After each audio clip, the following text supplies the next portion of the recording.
은퇴 후 삶 정말 준비되셨나요? 여러분은 은퇴 후의 삶을 어떻게 생각하고 계신가요? 아침 알람에 쫓길 필요도 없고 자유롭게 여행도 다니고 그동안 못 해봤던 취미도 마음껏 즐기는 모습을 상상하실 겁니다. 사실 은퇴라는 말만 들어도 드디어 내 시간이 생긴다는 기분이 들면서 평생의 노력 끝에 누릴 수 있는 평온함을 꿈꾸게 되죠. 그런데 현실은 꼭 그렇지만은 않습니다. 나는 평생 안정적인 수입이 있었으니 은퇴 후에도 문제 없을 거야. 부동산이나 연금으로 어떻게든 살겠지라고 막연히 생각했다가 큰 코 다치는 경우가 생각보다 많습니다. 은퇴는 신나는 해방의 시작이면서 동시에 준비된 자만이 누릴 수 있는 자유이기도 하니까요. 오늘 소개할 이야기는 60대의 은퇴 후 세계 곳곳을 누비며 여행한 전직 변호사의 사례입니다. 당당히 노후 준비가 잘 되었다고 생각했던 그가 3년간 자유를 만끽한 뒤에야 노후 파산이라는 절망을 맞이하게 된 이유가 무엇인지 함께 살펴보려 합니다. 또한 비슷한 상황을 겪은 세 가지 다른 사례를 통해 은퇴 후의 삶에서 무엇을 준비해야 하는지 구체적으로 이야기해 볼까 합니다. 자, 그럼 본격적으로 시작해 볼까요? 1. 60대의 백수가 되어버린 전직 변호사. 우선 이분은 30년 넘게 법률업계에서 일했고 50대 후반부터는 개인 사무실을 운영하며 꾸준한 수입을 얻었습니다. 덕분에 자산도 어느 정도 모아둔 상태였고 주변 지인들은 당신 정도면 노후 걱정은 없겠네라며 부러움을 드러내기도 했죠. 그래서 본인도 나는 충분히 준비돼 있다. 한 3년쯤 해외여행 다니며 쉬어도 문제없겠지? 라고 믿었다고 합니다. 그리고 시작된 3년간의 세계여행. 첫 해에는 유럽으로 떠났습니다. 젊었을 때 공부하러 잠깐 가봤던 영국, 프랑스를 다시 찾아 문화를 즐기고 다른 유럽 국가들도 여행하며 이게 진짜 삶이구나를 만끽했죠. 둘째 해에는 아시아 여러 나라를 돌았습니다. 동남아는 물가가 싸고 자유로운 분위기가 있으니 한 달 살기에 최적이라는 생각이었어요. 이때부터 호텔과 식사, 문화체험 등 사소한 지출이 조금씩 늘어나기 시작했습니다. 셋째 해에는 중남미까지 건너갔습니다. 인생에 한 번 정도는 남미 대륙을 여행해 봐야 하지 않겠냐는 로망을 실현하기 위해서였어요. 그렇게 3년을 멋지게 보내고 한국으로 돌아왔을 때 문제는 생각보다 심각했습니다. 변호사 사무실은 그가 장기간 비웠기 때문에 기존 고객들의 의뢰가 끊겼고 명성 또한 예전 같지 않았죠. 막상 다시 사무실을 열려 해도 3년 사이 법령과 트렌드가 변해서 재교육이나 정보 업데이트가 절실히 필요했습니다. 무엇보다 이미 60대 초반에 접어든 시점에서 다시 일한다. 는 결정이 쉽지 않았습니다. 게다가 여행 경비로 생각보다 더 많은 돈을 쓰고 말았습니다. 현지에서의 쇼핑, 다양한 체험 비용, 비행기와 숙박 업그레이드 등 당초 계획했던 예산을 훌쩍 넘긴 경우가 잦았죠. 그는 내가 이 정도 쓰는 건 문제없어. 변호사였잖아? 라고 안일하게 생각했던 그 순간들이 결국 노후 파산으로 이어진 셈입니다.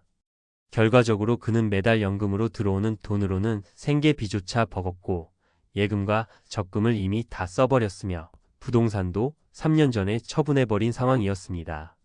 지금은 사실상 무직 상태에서 한 달 살기조차 힘든 지경에 이르러 은퇴 후 대책을 새롭게 세우고 있는 중이라고 합니다. 2.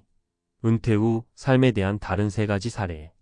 남의 일 같지 않다라고 느껴지시나요? 한두 번 여행 갔다 왔다고 누구나 노후 파산을 겪는 건 아니겠지만 생각보다 작은 차이가 큰 결과로 이어지는 것이 은퇴 준비라는 점을 무시할 수 없습니다. 여기 비슷하게 은퇴 후 삶에서 뜻대로 풀리지 않아 고생했던 또 다른 사례 세 가지를 소개해 볼게요. 사례 A 58세 퇴직 공무원, 자녀 유학비에 발목 잡히다. 이분은 58세쯤 퇴직하면서 받은 퇴직금 중 상당 부분을 자녀 유학비로 지원했습니다. 본인도 공무원 연금이 있으니 괜찮다고 생각했죠.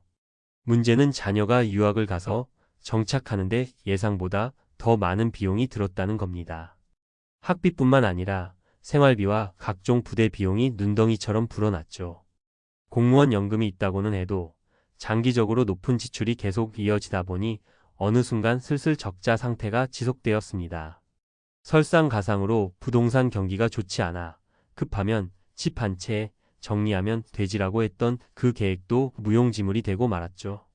결국 자녀 유학이 끝나고도 이미 연금에 대부분을 쏟아부은 상태였고 그 뒤로는 자녀에게도 도움을 청하기가 어려워졌습니다.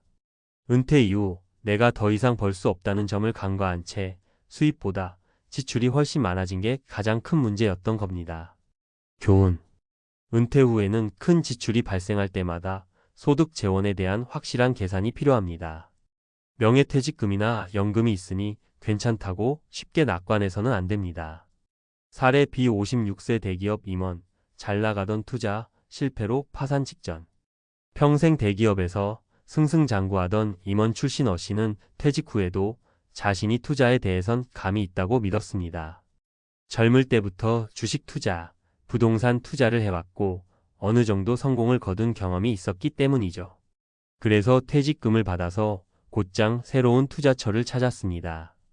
하지만 문제는 은퇴 시점에 그가 뛰어든 시장이 생각처럼 움직이지 않았다는 점이에요. 코로나, 금리 인상, 세계 경기 침체 등 예측 불가능한 변수들이 연달아 터졌죠. 여기서도 예전처럼 버틸 여유 자금이 있을 거야 라고 생각했다가 자금이 급속도로 줄어들기 시작했습니다. 그나마 회사에서 받던 월급과 보너스가 사라진 상황에서 예전 투자, 실패 때처럼 장기전을 버틸 만한 여력은 없었습니다. 결국 노후를 위해 목돈을 남겨둔다던 계획은 그야말로 물거품이 되어버렸고 현재는 손해본 투자금을 메우기 위해 소규모 자영업까지 알아보는 중이라고 합니다. 교훈. 은퇴 시점에 위험한 투자를 감행하는 것은 매우 리스키합니다. 과거의 성공 경험이 미래를 보장해 주지 않습니다. 사례 C 60세 전직 교사, 건강 문제로 의료비 폭탄 맞다. 어 씨는 60세에 정년퇴직을 맞은 전직 교사입니다. 가족과 사이도 좋고 퇴직금과 연금이 받쳐주니 나는 꽤 안정적인 은퇴 생활을 할 수 있겠다고 여겼습니다. 하지만 건강은 예고 없이 무너질 수 있죠. 심장 질환이 갑작스럽게 발병하면서 병원에 오랫동안 입원해야만 했습니다. 그 과정에서 생각보다 큰 의료비가 들었습니다. 당연히 본인 부담금과 간병비, 별도의 재활치료 비용, 약값 등 퇴직금으로 목돈을 받았어도 이 돈이 몇 년은 편히 지낼 생활비가 아니라 병원비로 순식간에 빠져나간 거죠. 게다가 몸 상태가 예전만 못하니 가벼운 일이라도 할 수 없어서 추가 수입을 벌 방법도 마땅치 않았습니다. 결국 예적금까지 깨서 병원비를 충당하다 보니 23년 만에 재산이 거의 바닥이 났습니다. 어느 정도 건강 문제는 대비되어 있다고 생각했다라는 그의 말은 노후 의료비가 얼마나 예측하기 힘든 지출인지 잘 보여줍니다. 교훈. 은퇴 후 건강 문제로 인한 지출은 생각보다 훨씬 클 수 있습니다.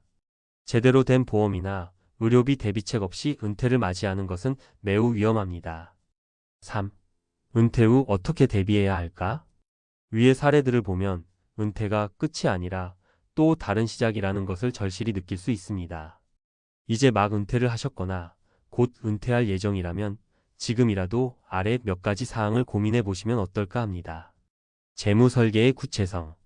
얼마만큼의 자산이 있고 어떤 식으로 운용할지, 매달 생활비와 즐길 거리 여행, 취미 등을 위해 필요한 금액이 얼마인지 아주 구체적으로 계산해야 합니다. 매년 목표 대비 얼마만큼 쓰고 얼마를 모아야 하는지도 꾸준히 체크해야 해요. 위험 분산과 안전장치. 투자는 은퇴 후에도 중요하지만 이제부터는 큰 위험을 지지 않는 방향이 더 현명할 수 있습니다. 보험과 의료비 대비는 필수입니다.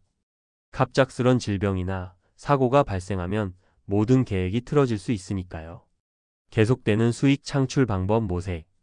은퇴 후에 전업으로 일하는 건 힘들 수 있지만 적은 시간과 체력으로도 가능한 일자리를 찾거나 소소한 부업을 시작할 수도 있습니다. 퇴직 전부터 미리 제2의 직업을 설계해두면 예상치 못한 지출이 생겨도 어느 정도 방어가 가능하겠죠. 소비 습관 점검.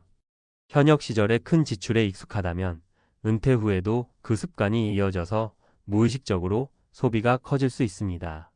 수입이 크게 줄어드는 만큼 내가 정말 필요한 데만 비용을 쓸 줄 아는 지혜가 필요합니다. 4. 마무리. 당신의 은퇴 이후를 다시 생각해보자. 60대 백수가 된 전직 변호사의 이야기는 결코 남의 일만은 아닙니다. 오히려 제가 만난 많은 분들이나 언론을 통해 접하는 사례 중에 비슷한 유형이 정말 많아요. 예전에는 한 분야에서 성공을 거두고 안정적인 삶을 누릴 거라 믿었는데 은퇴 후 예상치 못한 문제들이 차례로 닥쳐 결국 파산까지 가는 경우 말이죠. 그렇다면 우리가 지금 할 수 있는 건 무엇일까요? 은퇴 후 소득을 꼼꼼하게 점검하기. 투자나 소비 습관을 내 라이프 스타일에 맞게 조절하기.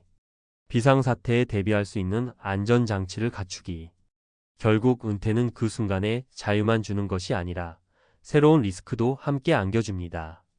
3년간 세계 여행을 하면서 이렇게 살 줄 알았으면 진작 그만둘 걸 하고 행복감을 느끼는 동안에도 그 뒷면에는 나중에 맞이할 재정적 리스크가 천천히 쌓이고 있었던 거죠. 오늘 이야기가 조금 무겁게 들릴 수도 있겠습니다. 하지만 너무 두렵게만 생각하지는 않으셨으면 좋겠습니다. 중요한 것은 균형이니까요. 여유 자금과 다양한 보험, 또 내가 할 수 있는 일의 가능성을 조금씩 열어둔다면 은퇴 후에도 충분히 여행도 즐기고 새로운 도전도 해볼 수 있습니다. 다만 그 앞에는 반드시 현실적인 계획과 꾸준한 점검이라는 기본기가 깔려 있어야 하겠죠. 여러분께서도 멋진 은퇴 후 삶을 꿈꾸시되 그 꿈을 지지해줄 튼튼한 재무 설계를 꼭 마련해 두시길 바랍니다. 나 정도면 문제 없을 거야 라는 안일함이 아닌 혹시 모를 상황에도 대비한다라는 마음으로 말이죠. 오늘 이야기와 사례들을 통해 다시 한번 은퇴 준비의 중요성을 생각해 보셨길 바랍니다. 여러분의 은퇴 후 삶이 3년 후 파산이 아닌 오래오래 행복을 누릴 수 있는 자유가 되기를 진심으로 응원합니다.